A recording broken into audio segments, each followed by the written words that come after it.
तो चलो भाई, स्वागत है और एक वीडियो में जहां हम देखेंगे कि स्मैकडाउन के एपिसोड में जो कि समर स्लैम के पहले आखिरी एपिसोड था उसमें क्या क्या हुआ। सीएम पंक और कोडी रोड्स ने शो के एंडिंग में ब्रॉल भी किया। तो चलो वीडियो को शुरू करते हैं। तो पहले इंट्रो देख लो, इसके बाद बात करते हैं।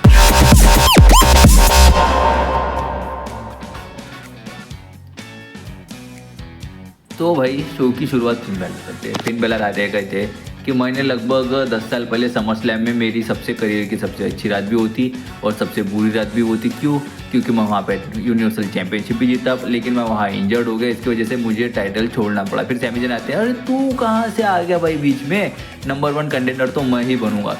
फिर फिन बेलर बहुत तगड़ी बेइज्जती मार देते हैं सैमी जिन की। कहते तूने टाइटल सूंघने में 10 साल लगा दिए लेकिन मैं जीत के हार गया। सैमी जिन कहते ठीक है जानते मैं अच्छा आदमी मैं जा रहा हूँ।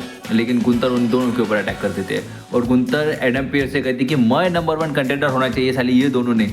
और फिर वो एडम पियर्स से कहते हैं कि मेरे को अच्छे से नंबर 1 कंटेंडर का मैच दे दे, नहीं तो जो निक ऑल्डर्स के साथ मैं वो तेरे साथ भी करूँगा। और फिर निक ऑल्डर्स आते हैं, वो गुंथर के ऊपर अटैक करते हैं और अपना सबमिशन मूव भी लगाते हैं। यानी पहले उनको मारते मारते रिंग में ले जाते हैं, फिर उन दोनों का छोटा सा ब्रॉल होता है और फिर निक ऑल्डर्स उनके ऊपर सबमिशन मूव लगाते हैं जिसे हम शार्प शूटर कह सकते हैं। लेकिन WWE से और कोई नाम दे सकती है जो निक ऑल्डर्स का फिनिशर था TNA में। फिर उन दोनों को अलग करने के लिए सिक्योरिटी आ जाती है। सिक्योरिटी निक ऑल्डर्स को पकड़ लेती है और बाकी के बचे हुए गुंथर को पकड़ लेते हैं। और फिर निक ऑल्डर्स कहते हैं कि भाई कल तेरे को देखता हूँ, कल तेरी गांड पे लात मारता हूँ, कल तेरे को बता दो साले, कल जा ज़्यादा चूजा पड़ करता है ना तो तेरे को बताता हूँ। गुंथर देखते रहते बोलते नहीं भाई ऐसा नहीं, ठीक है। फिर हमें नेक्स्ट टैग टीम मैच देखने को मिलता है चेल्सी ग्रीन और ट्रिफनी स्टैटन वर्सेस किसकी टीम, जे कारगिल के साथ। जो दो बंदियाँ रहते हैं वो यानी बी फैब और मी चिन की। ये मैच ठीक था भाई, फिलर मैच था, वुमेंस डिवीजन का मैच था तो फिलर मैच था। लेकिन ये मैच में ज़्यादा कुछ मुझे इंटरेस्टिंग नहीं लगा।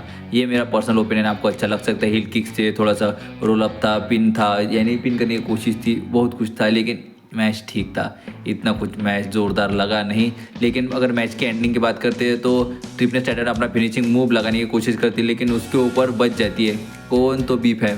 लेकिन उसके बाद हमें देखने को मिलता है इंटरफेरेंस किसकी तरफ से, तो जेड कारगिल की तरफ से। और इसका फ़ायदा उठा के चेल्सी ग्रीन के ऊपर पड़ जाता है डबल टीम मूव।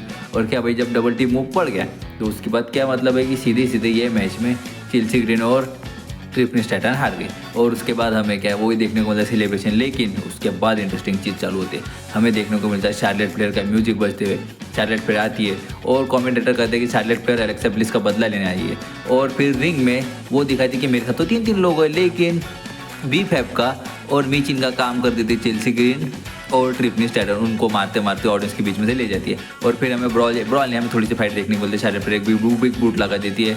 फिर वो स्टैंड टॉल करती बोलती है देखो मैं कल अब चैंपियनशिप जीतने वाली हूँ क्योंकि उनका लेटर मैच है। फिर हमें देखने को मिलता है चीज़ हेड यानी आर्टू चीज़ के आकार की टोपी पहन के जाते हैं। डेमन प्रीस्ट देख के ज़्यादा खुश होते नहीं हैं और उनका मैच होता है कहीं कह रहे तो डबल टैग टीम मैच, यानी AAA की चैंपियनशिप लाइन पर रहती है और स्मैकडाउन की चैंपियनशिप। और जो ये टाइटल मैच जीतेगा वो डबल चैंपियन कहलाएगा। मैच ठीक था भाई, बढ़िया मैच था। हमें वाइकिंग एक्सपीरियंस देखने को मिला।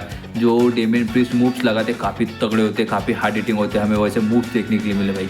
लेकिन मैच के एंडिंग में काफ़ी इंटरेस्टिंग चीज़ें हुई। अगर हम मैच के एंडिंग में देखें तो मैच का एंड डबल डिस्क्वालिफिकेशन में नो कॉन्टेस्ट में हुआ। क्योंकि हमें इंटरफेरेंस देखने के लिए मिलती है तो किसकी MFTs आते हैं और अटैक कर देते हैं दोनों टीम्स के ऊपर भाई। क्योंकि उनके साथ होते हैं एल्डर यानी हाकू उनको ऑर्डर देते हैं कि मारो साले को मारो। और फिर हमें चोक स्लैम देखने को मिलता है, कट थ्रोट देखने के लिए मिलता है, काफ़ी कुछ देखने के लिए मिलता है भाई। एक नंबर था। अगर मैं आपको कहूँ तो पॉसिबल हो तो यूट्यूब पे जाकर WWE का अकाउंट पे देख लेना, बहुत ज़बरदस्त सेगमेंट था ये, मुझे देख के अच्छा लगा। और फिर हाकू और दोनों MFT स्टैंड टॉल कहते हैं कि अब यहाँ से हमारा एरा चालू होगा, दोनों टाइटल पकड़ के।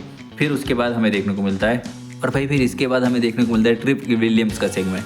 ट्रिक विलियम आते हैं और कहते हैं कि भाई बैरन कॉर्बन अच्छा आदमी है लेकिन उसने WWE में आके गलती कर दी और उसने काफ़ी अच्छी चीज़ें सीखी। तभी वो कॉल आउट करते बैरन कॉर्बन को और बैरन कॉर्बन आ जाते। बैरन कॉर्बन कहते कि भाई तू मेरे बारे में मुंह मत चला, जब मैं WWE में नहीं था तो मैंने वहाँ जाके क्या सीखा, सबसे मेन चीज़ सीखी मैंने पेशेंस। और कल वो चीज़ मैं तुझे सिखाऊंगा क्योंकि WWE ने तेरे पीठ पे रॉकेट बांधा है। जिस तरह से तुझे पुश मिल रहा है उस तरह का पुश मुझे कभी नहीं मिला, लेकिन कल मैं तुझे हरा के तुझसे टाइटल भी लूँगा और तुझे एक नई चीज़ भी सिखाऊंगा। ट्रिक विलियम्स कहते कि भाई ज़्यादा बातें मत कर, सीधा रिंग में आ और मेरे से लड़। लेकिन बैरन कॉर्बन कहते कि चल भी चल, मैं आज का को लड़ूँ, मैं कल लड़ूंगा पेपर व्यू में, बड़ी स्क्रीन पे, बड़े लोगों के सामने, बड़ा पेपर व्यू है। इस वजह से वो वहाँ से चले जाते हैं, ठीक है। फिर हमें देखने को मिलता है क्रूजरवेट चैंपियनशिप के लिए मैच, यानी ट्रिपल ए क्रूजरवेट चैंपियनशिप के लिए मैच। और हमें रे फिनिक्स का भी रिटर्न देखने को मिल गया WWE में आखिरकार। इससे पहले वो हम ऐसा कह सकते हैं कि ट्रिपल ए में ही ज़्यादा लड़ रहे थे, ज़्यादा कि अभी भी लड़ रहे हैं, और वो WWE टेलीविजन पे काफ़ी दिनों के बाद आए। और हमें ये मैच में डोमिनिक मिस्टीरियो का भी इंटरफेरेंस देखने के लिए मिला। लेकिन डोमिनिक मिस्टीरियो को साइड लगाने के लिए कौन था, तो उनके समर स्लैम अपोनेंट डैन हाउजन का म्यूजिक प्ले होता है और वो कहते हैं यू आर कर्स करने से पहले ही डोमिनिक मिस्टीरियो को अटैक कर देते थे भाई डैन हाउजन। और फिर डैन हाउजन के मिनी हाउजन आते हैं और वो अटैक कर देते हैं डोमिनिक मिस्टीरियो को, और ये मारते मारते फिर बैक स्टेज चले जाते हैं। और फिर क्या डिस्ट्रैक्शन हो गया, रिंग के अंदर रे फिनिक्स ने अपना फिनिशर लगाया। फिर फिनिशर लगने के बाद क्या है 1 2 3 और टाइटल भाई सीधा सीधा रिटर्न हो गया। सीधी बात है भाई, टाइटल रिटर्न हो गया।